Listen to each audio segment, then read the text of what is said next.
Participated with actually my assistant over here, Zach Lemke. We actually did a 6-meter VHF sprint in the spring, and we actually placed like top 10. Well, the people that submitted scores. Oh, the people that submitted scores. So I'm kind of a big deal, guys. So, welcome to the club. Thank you very much. So anyway, today what we're going to talk about is the Phase 4 mission. And what happened was I was in a meeting at the Hume Center. I'm an employee now under Bob. And I was in the meeting and I got a call from Bob. I was like, well, when the boss calls, he answers. So I went out in the hallway and he's like, I have this great idea. Tom Clark has this great idea. I want you to go prototype it in your radio. It's for the AMSAT Phase 4 mission. I want you to see if it's plausible, and let's talk about it at AMSAT. Let's go. So that's what I did. I went to my desk and I started playing. So this is the result. This is an initial prototype for kind of the idea we have, in which we have a digital transponder, analog transponder sharing the spectrum. So what we're going to do is we're going to show kind of a high level of those two transponders working together. We're going to see the digital transponder, which is offset QPSK. We're going to have an analog transponder that I'm just going to make an AM waveform. We're going to kind of run it here. We're going to see what's going on, how I'm prototyping it, how we change parameters and stuff like that. So let's kind of go through the flow. You might mention the fact that it was only 3 weeks ago that I gave Bob this idea. That's true. And 5 days ago, I told him to do this. Yeah. So if you haven't seen me a lot at this conference, I promise I was here. I might have been in my hotel room. No. But so this is the first idea, and this is just showing the digital and analog transponder together. So the thought of Tom Clark's was, what if we put the analog transponder on the second or third side lobe of the digital transponder OQPSK signal? So what I did was I prototyped that in MATLAB, GNU radio here. And what you see at the top, this section right here, if you can see the mouse, maybe I should use the pointer here. This part right here is my OQPSK, so I'm generating my bits, going to symbols, delaying one of the streams, and putting it back together, and then I'm modulating that up. Then what I'm doing is I'm taking a voice, which this right here I found on the internet. It's a bunch of clips from TV shows, so you might hear something you recognize. So I take that WAV file, I turn it into AM, I add them together. Okay? And I'm adding the AM waveform on the second side lobe of the OQPSK signal. And you'll see that here in a moment. So if I go over here, all you're seeing is I'm adding them together. And then I come down here. I'm hard limiting the addition of those two. I'm adding the channel, and then I'm going through and going from real signal to complex baseband. And then I am doing my AM demod, and then I'm doing a low-pass filter, and then I've got my signal. So let's go ahead and run that, and let's see what we're seeing. Make sure it comes up on the right monitor here. There we go. So what you can see, and pardon this is a last-minute change here, that's actually OQPSK, not BPSK. So you see we've got our signal shifted over to 5 megahertz. We've got our original voice signal, and then we've got our combined and limited signal, where you can see my OQPSK signal, and I've got my little AM there, and this is my distorted receive signal. So the question you may ask yourself is, our first initial thought was, well, let's put it on the second side lobe down from the OQPSK signal. Well, we can actually do better than that. Does anybody want to hazard a guess as what we could do? Put it on the null. You're cheating. You already know the answer. I wanted them to hear how bad it was, even if it was on the sideband. So what you can see is I can adjust the parameter here, and we can actually put that in the null there. We can see that the power goes up, and we can see our signal. So what I'm going to do is I'm going to see if this works. It was not working in testing. The demo devil got me a little bit. So I'm going to go do a complex baseband representation where I'm not shifting to 5 megahertz to keep my sample rates down so my computer can actually run this in real time. We're going to see if it runs. It may not. So I don't think you're going to be able to hear anything. I'm getting a little bit of underruns here. So you can kind of hear it, but you can see these symbols down here. That's just telling me my computer can't handle the processing. Right now, I'm not sure why it was working before. But you can see, I don't know, you may be able to hear it. Let's turn up a little bit. So if I move this over to the null instead of there, it should clear up, but it's going to be hard to tell with the... Sounds like a DARA. You're clipping. Yes. You're clipping on your audio. Yeah, let me turn that down. Turn that down and turn up the computer audio.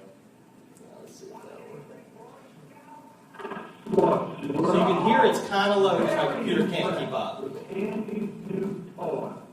So it's just a couple of, like I said, a couple of television show parameters there.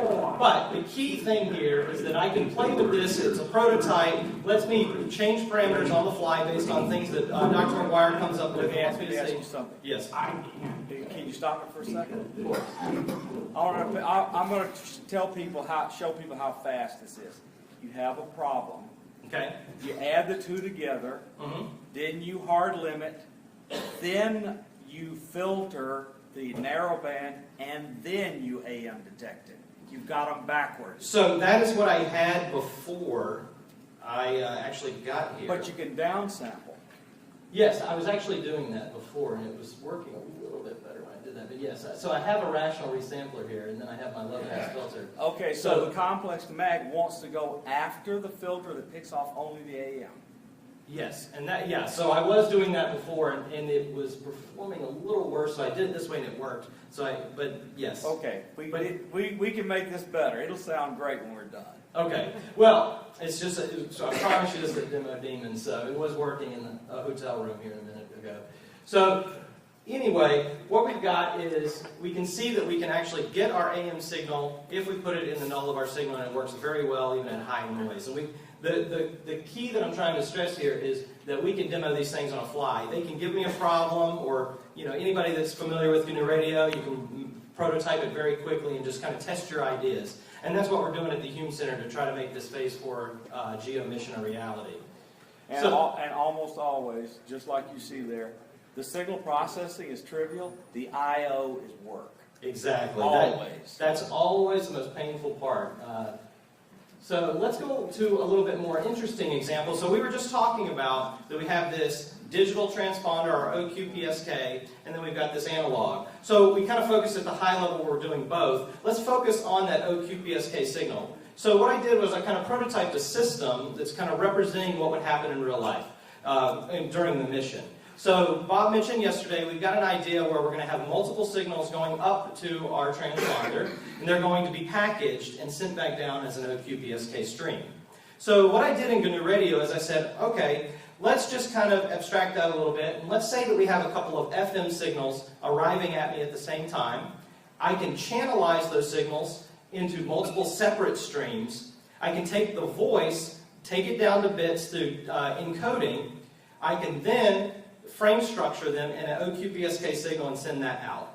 So what I'm hoping to show you today is that we can do that. So let me just walk you through the flow graph, and then we're going to try to run it here. So what we've got here is we've got our USRP source, which is going to sample the spectrum at 100 kilohertz. And we're looking at the 2 meter band, thank you very much, on this USRP right here on top of the podium. Okay? So from there, we go into a polyphase channelizer that's going to split that 100 kilohertz into 25 kilohertz bands. And then each of those, the centers of those bands are going to be the 4 channels of interest that Zach over here is going to be looking at on an HT. Okay, so he's actually going to be talking into the system live, and hopefully we'll hear him. So from there, what we're doing is we're rationally resampling, and then we're doing a narrowband FM receive to get our bits out. Or excuse me, then we go to float to short, and then an audio encoder. That's going to take our narrowband FM and turn it into bits, our voice into bits. Then what we're doing is I'm muxing in a guard period and a preamble to kind of give me a frame structure that I can use to do my correlation. So that's all this in the purple right here. That's working on the bits. Orange means I'm working on floats. Blue means I'm working on complex baseband. So what I'm going to do is, now that I have that frame structure, I'm going to go down here and I'm going to show you what we're doing for... Right here we've got, now instead of OQPSK here, just due to time constraints, I'm just doing regular QPSK, but it's pretty functionally identical for the purposes of this demo. We're taking that QPSK, we're going into our root raised cosine filter, and then I'm simulating a channel here by just going straight into the DMOD. So we're going straight, and we're assuming that we're going to DMOD here. We're going to do our reverse process. First we're going to match filter. That's right here. Let me get the pointer here. Match filter. Then we're going to do a correlate estimator. That's looking for the beginning of my frame. And of course there would be other synchronization steps here, such as the PLL and the polyphase time sync, or any other time sync you need to do.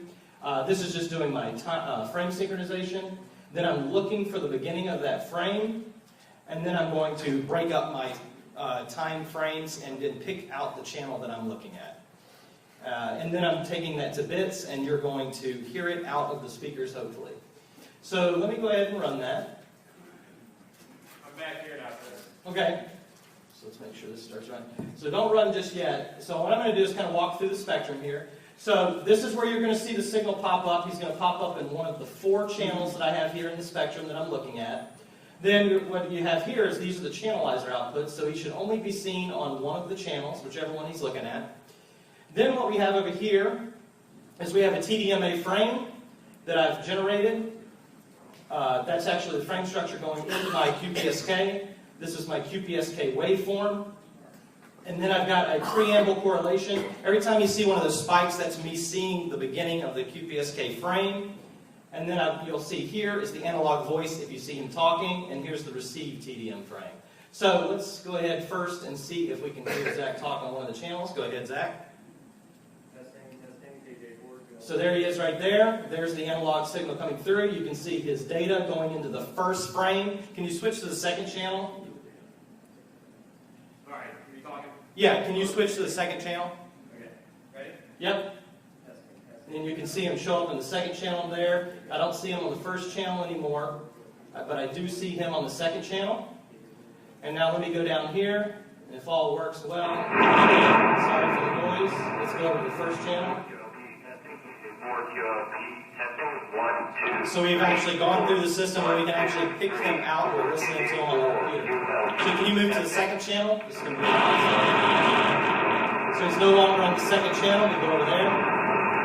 Testing, KJ4. And you can see him pop up right here, and then we can hear him. Testing. 1, 2, 3, 4. Sorry. No, that's okay. That's fine. Sure, I did my call as well as keep transmitting it was beautiful. He's being a good ham. So that is my very kind of quick tutorial of what we're doing. This is what we do at the Hume Center. We're given an idea when we run with it. We prototype it. We can prove, first steps it's reality, and then we go from there. So that's my very quick little talk about GNU Radio and the Phase 4 mission. Feel free to ask me any question about either flow graph. I can run it again, or I can show you a part of the flow graph if you want. Yes, sir.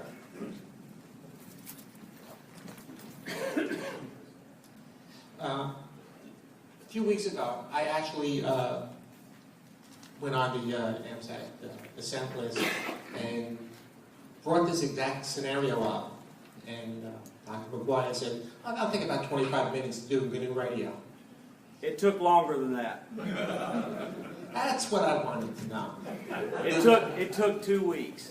So to be fair, the signaling, it was fairly quick. It was the I/O that's the hard part. And like he mentioned earlier, that's the part we've been struggling with, is a lot of the frame structure and the fact that GNU Radio is an open source environment. It doesn't have all the tools you need. So there's not a very good library built in for frame alignment. So most of our struggle in the past week has actually been with frame alignment. But most of the signaling, that was done in the first day. But it's just when you don't have a block, you have to build it from scratch. You have to kind of work with smaller parts. So that's what's been taking us the longest part. And the reason I brought this up was that every time we talk about digital comms, there's a lot of reluctance on parts of the users. And I thought this would be a great approach to solve the problem of how do we get multiple users on a single channel FM transponder. So if you have a CubeSat that has just an FM downlink now, well, instead of having FM, you can have this QPSK or BPSK output, and now you can have multiple inputs and have a user have a CubeSat with multiple uplinks and multiple downlinks, but it's still in single carrier. We will catch as much flack as when we did FO whatever or the microsats, and we did the PSK down, and we will catch a lot of flack, but you are correct. And the idea was that if it's narrow bandwidth like this, 100 kilohertz, you could use a FunCube dongle or an RTL dongle, whatever, and just use a regular FM uplink. So the investment to the user would be small, and you only have to learn half of the thing. And the key here is this is easy extensible too. I mean, I did 4 channels, but the beauty of the polyphase channelizer synthesizer, you could have hundreds of channels. And Very easily. on Geo, are trying for 100. 100 channels. But by the way, let me go back to the first thing of running the part limiting transponder as a linear transponder. The basic idea has really been around for a long time. It's due to Van Vleck. It goes back to the MIT Rad Lab series in 1943 when he showed that the autocorrelation function of the hard limited signal is related to the autocorrelation function of the undiddled signal by a factor of pi over 2 in the correlation coefficient. Now, that pi over 2 is essentially the sensitivity loss you get. And that comes because part of the energy, by virtue of the hard limiting process, is now appears as intermod that's over the entire band. So what you're doing is sacrificing in the way of intermod in order to be able to do this trick of only having to have one transmitter and still be able to provide the users with a linear transponder function that differs in sensitivity only by 2 dB from what the sensitivity would have been if you'd done the perfect linear transponder from the start. Right. And then we're going to have weak signal channels anyway, so it doesn't matter. Hey, I assure you, this will have much less intermod than AO10 or 13 ever dreamed of having. Well, especially AO7. AO7 was worse yet. Any further questions? Is there time for another question? Oh, yeah. Yeah, we got time. And I apologize, it's more of a question of who are the users? Do I get the impression that just in the last couple of weeks we've got more satellites up there than we have users? And I'm not an operator, so I don't listen, but I know we've got PSAT up there, which is a multi-user FM uplink, multi-user PSK uplink on FM downlink, which I thought would be the most popular thing going, and we never have anybody on it. So, is there anybody can speak to what the current population of the user density is on our satellite scope? I can speak to that. Yep. It's growing exponentially as the number of satellites grow. So there are people using these things. There are users coming out of the woodwork right now. And we have seen an enormous increase in memberships in the last month, beginning with the Chinese launch. And we have seen probably a quadrupling of the traffic on some of the social media sites regarding satellites, which is kind of a good barometer. So the users are there. Unfortunately, they've not been on PSAT, but on the linear transponders, they're everywhere. So I'm going to give you my opinion, and I'll shut up and get out of the way. The GEO will be on 7 days a week, 24 hours a day, 365 days a year. So for your kilobuck, you can talk all day long, all night long, transmit pictures, data, whatever, and that will be a big deal. 100 channels will not even be close to enough. Another way to think of that for the people who are more HF oriented is what we're doing here with the 24/7 satellite is creating another virgin new HF band for them to use. And this is, they're going to end up with the equivalent of another 20 meters covering all of Region 2, that is North and South America, 24/7, with performance better than they're able to get on their HF rate. Now, is amateur radio dead? Is really the question that Bob should address here. Is the usage of the HF bands decreasing? It's not really when you look at some of the capabilities that are in the newer radios that are bringing people back to the HF bands. So 800,000 amateurs in the U.S., I could predict that we would see certainly 10,000 of those people interested in this new 20-meter band. More hands than ever before. I'm just I'm afraid. gonna give you a middle of the road answer. I'm just afraid it's going to sound like 75 meters. Wow, no, let's wait that. I'm gonna take a middle of the road answer between these two. I think what you were referring to are many leading indicators, if you think about stock market terms. And what you're talking about is kind of what I experienced on Atlanta. I can get on some of the new Chinese satellites and have a beautiful signal and nobody to talk to. Because I think while they're getting more interested, and it's one of the things that I've listened here for the last day and a half I'm a little concerned about. GNU radio, as I understand it, is only half the solution. You need to have some hardware somewhere sitting there. You can't do the whole thing on your computer. And so I think there may be some barriers to entry in terms of hardware that are going to have to get solved to get lots and lots of hands on it. At the risk of sounding too acidic, I claim you haven't been listening, because we have a team that's doing nothing but designing an inexpensive ground terminal. They are not here this weekend, but that's their job, is design a $90 baseband processor. Tom gave you a $75 10 gigahertz downlink, and we need about $200 amplifier on 5 gigahertz and 2 surplus dishes, and you have, for about $500 in cost, a thing that's going to talk to this. I respectfully disagree. I have been listening. Okay. And the number I've heard repeatedly is $1,000. Okay. And for many of the new hams out there, $1,000 is a lot of money. So it is, except I'm hoping, and since we're going to make all of it freely available to everyone, you can take your $500 and go build it yourself. But you know, and I know, that the vast bulk of amateur radio operators are going to use this as an appliance. And they are likely to be willing to spend $1,000 because they don't feel themselves capable of taking $500 and building it themselves. I'm not going to discriminate against any of them. I want them all to play.